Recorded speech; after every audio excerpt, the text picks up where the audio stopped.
Assalamualaikum warahmatullahi wabarakatuh. Izin memperkenalkan diri, nama saya Turunali Putra dari Program Studi Sistem Informasi Fakultas Teknik dan Ilmu Komputer Universitas Teknokrat Indonesia. Baik, di video kali ini saya akan menjelaskan tujuan dan implementasi mengelola pengadaan proyek. Implementasi pengelolaan pengadaan dimulai dengan perencanaan yang jelas mengenai apa yang akan dibutuhkan dalam proyek, termasuk spesifikasi teknis dan persyaratan yang jelas untuk barang dan juga jasa. Pada tahap ini, tim proyek juga menentukan cara untuk memilih pemasok atau kontraktor yang tepat, yang dapat dilakukan melalui prosedur seperti tender atau pemilihan vendor berdasarkan kriteria yang sudah ditentukan. Definisi pengadaan dalam proyek.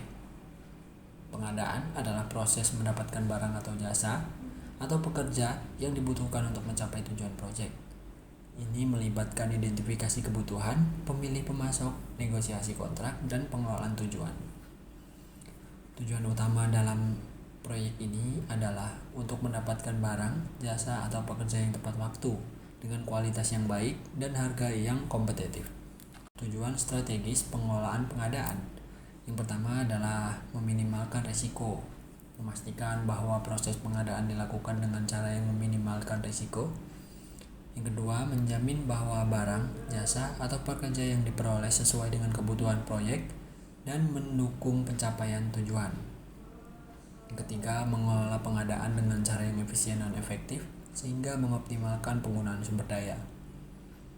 Yang keempat, membangun hubungan yang kuat dan jangka panjang dengan pemasok. Proses utama dalam pengelolaan pengadaan. Yang pertama adalah perencanaan, identifikasi kebutuhan, penetapan spesifikasi, dan pembuatan dokumen pengadaan. Yang kedua, pemilihan pemasok, evaluasi, pencarian, dan pemilihan pemasok yang memenuhi syarat. Yang ketiga, negosiasi kontrak, perundingan dan finansial persyaratan kontrak dengan pemasok. Yang keempat, pengendalian dan pemantauan, pengawasan pelaksanaan kontrak yang memastikan bahwa semua persyaratan terpenuhi.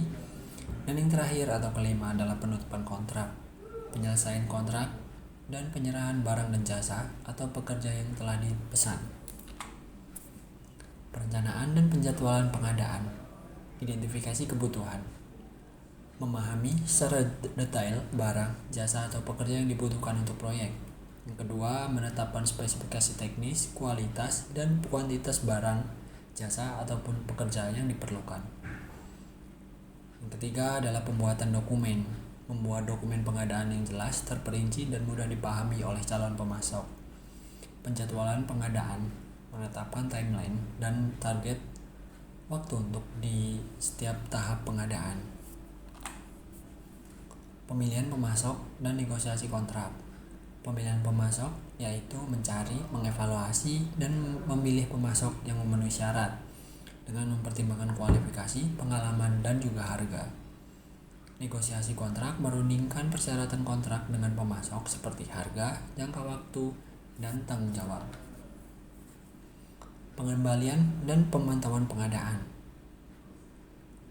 Memantau kemajuan pelaksanaan kontrak dan memastikan bahwa pemasok memenuhi persyaratan yang disepakati. Memastikan bahwa pengeluaran pengadaan sesuai dengan anggaran yang telah ditetapkan. Memastikan bahwa barang dan jasa dan pekerja atau pekerja yang diterima sesuai dengan spesifikasi yang telah ditetapkan. Memastikan bahwa pelaksanaan kontrak sesuai dengan jadwal yang telah ditetapkan. Lalu evaluasi pengadaan dan pembelajaran. Di tahap ini ada 4, yaitu yang pertama evaluasi, pembelajaran seperti identifikasi aspek-aspek yang berjalan dengan baik dan perlu ditingkatkan. Lalu rekomendasi, menyusun rekomendasi untuk meningkatkan efisiensi dan efektivitas proyek pengadaan. Implementasi, menerapkan rekomendasi yang telah dihasilkan untuk perbaikan proses pengadaan. Baik, itu saja yang dapat saya sampaikan, kurang lebihnya mohon maaf. Saya akhiri, wassalamualaikum warahmatullahi wabarakatuh.